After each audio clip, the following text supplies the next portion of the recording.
আপনার ফুটপাতে যে ভ্যানের উপরে আপনার 100 টাকার জিনিস বিক্রি হয়, তোমার কাছে একটা জিনিস 4000 টাকা লেখে রেখে ফিক্স প্রাইস সে বিক্রির কথা 1500 টাকা। সে থ্রি পিসের এমব্রয়ডারি বলেন আর কাজ বলেন, এখান থেকে সেকেন্ড পার্টি হলো নেভি ইসলামপুর, নেভি হলো ওই গাউসিয়া টাইপসের হোলসেল টোলসেল, আর আমাদের এখানে থার্ড পার্টি এখন এরা অনেক ক্ষেত্রে দেখা গেল যে মেমো বা মালটা নিয়ে আসছে, অনেকে জানে ঠিকভাবে জানে না, বা যে মালিক হয়তো পারচেস করে নিয়ে আসতেছে, এখানে যে সরজমিন স্টাফ আছে অনেক সময় কিন্তু সে পুরাটা জানেও না। আর এটা মালিক আর হয়তো অনেক সময় অনেকে ঘাবড়িয়ে যায়, পুলিশ টুলিশ বা লোকজন দেখে ও এলোমেলো খেয়ে যায় যে ও কি বলবে না বলবে। হ্যাঁ, স্পষ্ট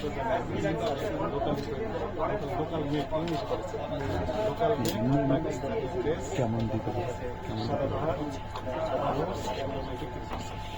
তবে ওনার কাছে আরো তথ্য আছে কোথায় তৈরি হয়।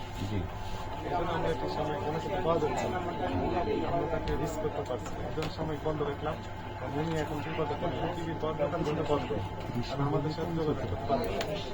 আমাদের সাথে সকালে কি পাঠিয়ে দেবো নাকি? আজকেও আসতে পারে, স্পষ্ট জানিয়ে দিলাম কোথায় কোথায় তৈরি হয়, এই তথ্যগুলো আমরা চাই। আচ্ছা, আমি একটু পার্সোনাল একটু কথা বলি।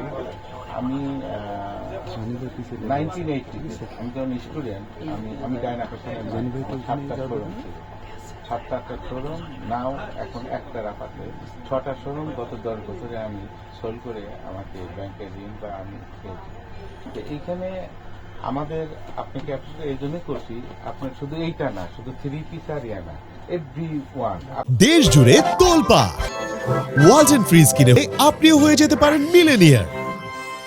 ফুটপাতে যে ভ্যানের উপরে আপনার 100 টাকার জিনিস বিক্রি হয়, অনেক ক্ষেত্রে দেখা যায় যে এইসব বড় বড় শোরুম, বড় বড় ডিপার্টমেন্টে এটা 500 টাকা 700 টাকা বিক্রি হচ্ছে। মানে এ টু জেড পর্যন্ত আপনাকে কিছুটা মানে ইয়ে করতে হবে, যেহেতু আপনি আরো অনেক কষ্ট করেন। এমনও জিনিস দেখা যায় যে আপনার হয়তো খুব নোংরা মার্কেটে নেমে এমনও দেখা গেল যে আপনি ইয়ের মধ্যে আপনি কষ্ট করে ফলপুরের মার্কেটে যান। আমি নৈতিক দিক থেকে আমি বলছি যে সবই আসলে দেখার প্রয়োজন আছে, ক্রেতা বা এমনি ইভেন আপনার যে জিনিসগুলো মানে বলে আইটেমের এত এত এখন আমাদের দেশে যে গার্মেন্টস, আমি বলি আমাদের দেশে এক্সপোর্ট গার্মেন্টসে লট অফ গার্মেন্টসে এখন অনেকের এক্সপোর্ট বন্ধ হয়েছে, মেশিনারি করে আছে, স্টাফ করে আছে, এখান থেকে টি শার্ট প্রোডাকশন তারা দিচ্ছে লক্ষ লক্ষ হাজার হাজার। এই টি শার্ট প্রোডাকশন দিয়ে এই সুতাগুলো কিন্তু তাদের লাইসেন্স আছে, সুতাগুলো কিন্তু বাইরে থেকে বা ফেব্রিক জন্য বাইরে থেকে তারা বিনা শুল্কতে আনতেছে, মানে এতে ট্যাক্স লাগে না।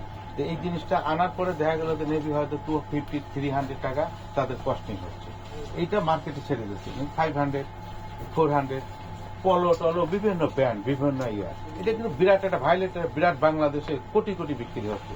তো এটা আপনাকে একটু দেখতে হবে যে এই জিনিসগুলো কোথেকে কিভাবে প্রোডাকশন হচ্ছে, কিভাবে আসছে, এবং দোকানে এসে এটা 1200 টাকা 1400 টাকা বিক্রি হচ্ছে। তো এইগুলো কিন্তু আপনার ওই যে আদি সুপার মার্কেটে বলেন হোলসেলও আছে।